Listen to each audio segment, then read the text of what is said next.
Por mais que se tente impor que uma determinada doutrina é pura e a mais correta entre todas as outras, na prática não existem religiões puras. Todas elas nascem e são formadas por aspectos, por particularidades de outras religiões mais antigas.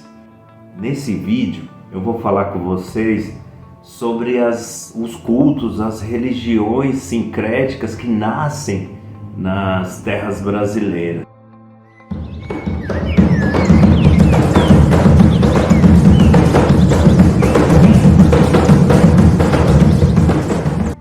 Antes de falar sobre o tema, muito prazer, me chamo Augusto, médium e sacerdote de Umbanda. Seja bem-vindo ao canal Saberes de Umbanda.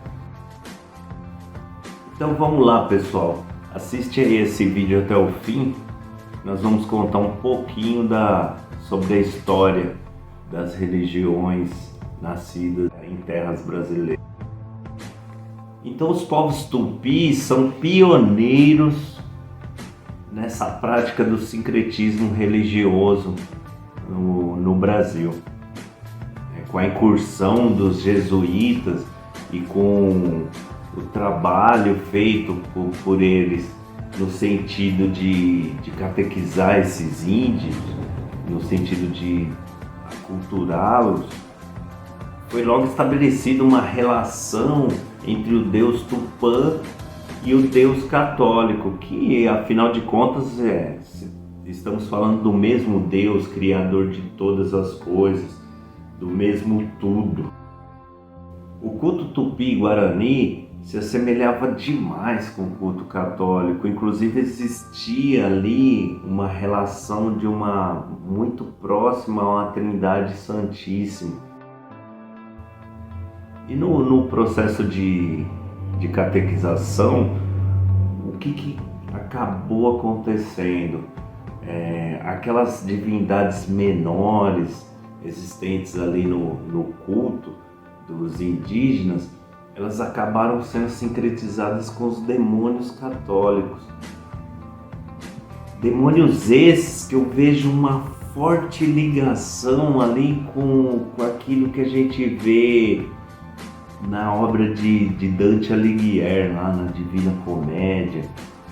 Então isso é uma relação que eu faço e é bem interessante, porque o período em que vive Alighieri é um período onde a Igreja Católica também teve algumas transformações na sua dogmática. Então é bem bacana a gente olhar para esse período e fazer essas análises aí para entender um pouco também sobre, posso até dizer, esse processo sincrético pelo qual passa a Igreja Católica, que é um processo de evolução normal, onde que todas as doutrinas religiosas passam.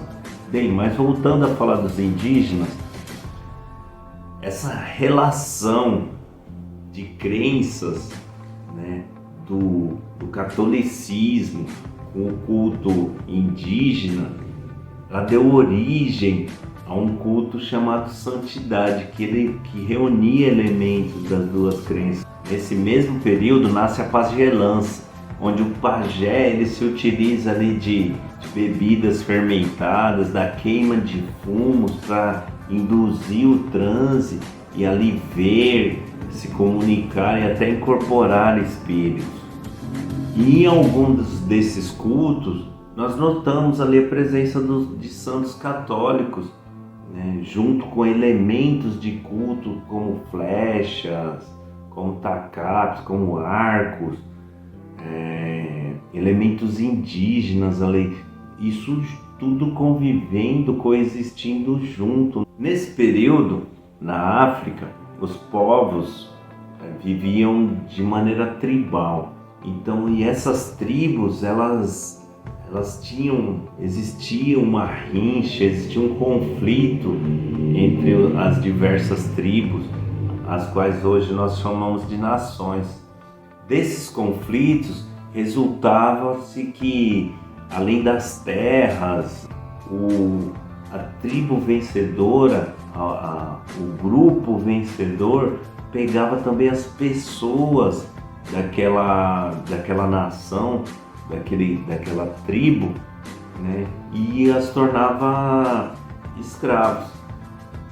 No século XV, traficantes perceberam essa movimentação que acontecia no continente africano. Então esses escravos passaram a ser levados para a costa e vendidos para esses traficantes. Isso faz com que milhões de africanos que haviam sido capturados nessas pelejas, nessas batalhas tribais, fossem trazidos para o Brasil no regime de escravatura. Então foram contrabandeadas essas vidas para o Brasil, trazidas até as costas, os portos brasileiros e comercializados como escravos para trabalharem nas lavouras. Nesse período, a principal etnia trazida para o nosso país foi a etnia Banto, um povo que durante o período colonial brasileiro ocupava a maior parte do continente africano, situados ao sul do Equador, na região onde hoje está localizada a República do Congo, Angola e Moçambique. Então, assim como ocorreu anteriormente com os índios, os negros também foram submetidos à catequização, à aculturação, né? Relatos históricos dizem que eram permitidas a existência de imagens católicas dentro das senzalas, né? Então, nesse período surge um culto religioso sincrético chamado Calundu, que mais tarde daria raízes para o nascimento do candomblé. O nome Calundu foi originado do termo em Yorubá Quilundu, que foi utilizado até o século XVIII para designar de maneira genérica e pejorativa práticas negras, cantos e uso de instrumentos de percussão. Com essas numerosas fugas das senzalas, umas bem-sucedidas, outras nem tanto, os negros se embrenhavam na mata em busca de refúgio e acabavam sendo socorridos nas aldeias indígenas. Esse fato, como é de se esperar, acabou por promover a junção de culturas, né? Então tínhamos ali o elemento negro, com o seu culto já sincretizado com o catolicismo, junto ali com alguns aspectos do catolicismo, e o indígena também com seu culto e também com a sua pitada ali de catolicismo dentro das suas práticas religiosas. A junção disso, né, vai culminar no que nós chamamos de catimbó. Então o catimbó nasce da junção do elemento negro, o índio e o católico ali. Então é assim que se inicia essa religião chamada catimbó, que mais tarde evolui para o que nós chamamos hoje de Jurema, a Jurema sagrada, onde se manifestam os mestres da Jurema, né? Então dessa forma nasce mais um culto sincrético nas nossas terras. Então perceba, a influência do catolicismo trazido pelos europeus, junto com o negro e o índio, forma uma nova vertente religiosa, evolui para uma nova vertente religiosa. O culto da Jurema existe aí, está aí até hoje, lindo, maravilhoso, e guarda muita tradição.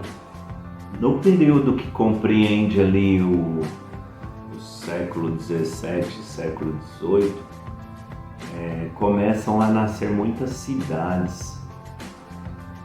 Com o aumento de negros e mulatos refugiados, alforriados, e de escravos circulando com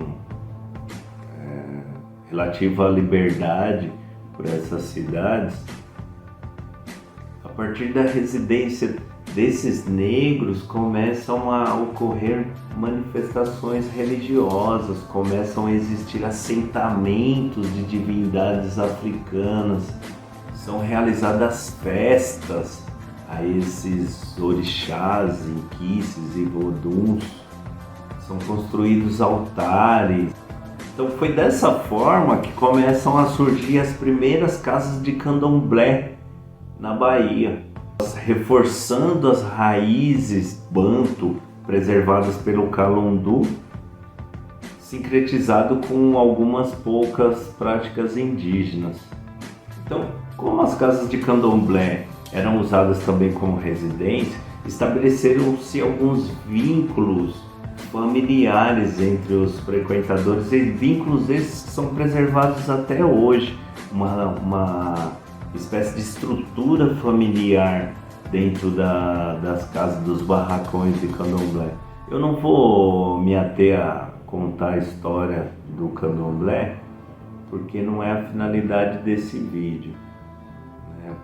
Posso até fazer um vídeo mais tarde falando um pouquinho disso, mas a ideia é mostrar para você como que nasce toda essa estrutura religiosa, como uma coisa vai desencadeando a outra, eventos históricos e sociais vão se relacionando, se entrelaçando e formando novas culturas a partir de culturas primeiras.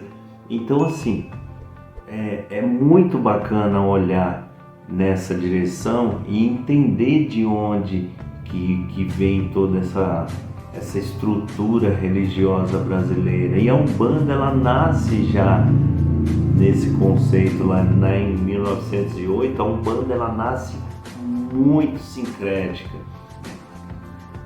Sobre o sincretismo religioso, nós precisamos entender que ele não se condiciona somente a relacionar uma imagem de um santo católico a um orixá, no caso da Umbanda, né?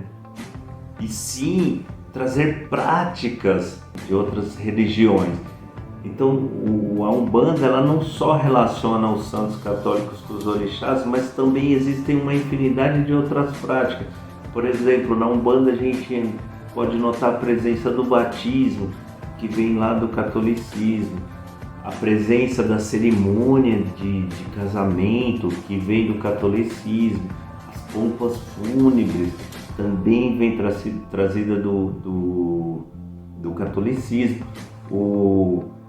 A primeira tenda que nasce no Brasil, que é o marco inicial do movimento bandista, como nós entendemos, e perceba, existiam manifestações anteriores à Umbanda, existiam manifestações de caboclos, de negros, né, no caso dos pretos velhos, elas já eram anteriores à Umbanda. A Umbanda, o evento ali do Caboclo das Sete Encruzilhadas, ele vem dar início ao movimento umbandista, né? Então ele pega todos esses elementos, ele traz todos esses elementos para dentro dele, bota uma ordem e cria ali um movimento religioso umbandista. Então eu percebo muita gente falando, não, mas antes de Zélio já existia Umbanda, porque já tinha caboclo, já tinha preto velho. Sim, existiam as manifestações espirituais, porém o movimento umbandista, como nós conhecemos, ele nasce ali a partir de Zélio, porque antes de Zélio Fernandino de Moraes não víamos falar de Umbanda, né? Não existe na literatura, não existem documentos que falem sobre Umbanda. Pessoal, que bom que você assistiu esse vídeo até aqui. Mais uma vez, se você ainda não é inscrito no canal, se inscreva para acompanhar os nossos vídeos.